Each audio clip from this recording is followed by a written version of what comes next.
এত বড় ভুল আমার হয় কি করে? বিকেল 4টের সময় কাস্টমার ফোন করে বলছেন আমার কেকটা রেডি হয়ে গেছে।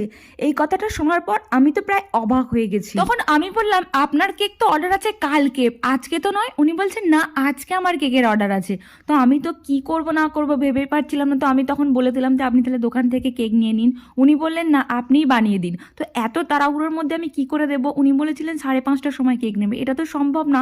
তার উপর আবার চকলেট কেক। যেহেতু উনি আমার থেকেই কেক নেন, তাই উনি বলছেন না, আপনার থেকেই আমি কেক নেবো, প্লিজ একটু টাইমটা ম্যানেজ করে দিন। তো আমি বললাম 5:30টার মধ্যে আমার পক্ষে মানে কোনোভাবেই সম্ভব না।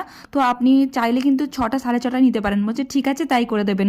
তো যেহেতু চকলেট ফ্লেভারের কেক ছিল, তো কি ডিজাইন বানাবো আমার কিছুই মাথায় আসছিল না। তাই গরম কেকটাকেই কিন্তু আমি আইসিং করেছি, হয়তো আপনারা দেখতে পেয়েছেন। আর এখানে চেরিগুলোকে আমি উডেন স্টিক দিয়ে ইনসার্ট করে দিচ্ছি। তার কারণ হচ্ছে দূরে কোথাও কেক ডেলিভারি থাকলে কিন্তু চেরিগুলো ঝাঁকুনির কারণে এদিক ওদিক হয়ে যায় আর কেকের ডিজাইন পুরোটাই নষ্ট হয়ে যায়। আর এই ছিল আজকের কেকের ডিজাইন। ভালো লেগে থাকলে প্লিজ একটা লাইক করে দেবেন।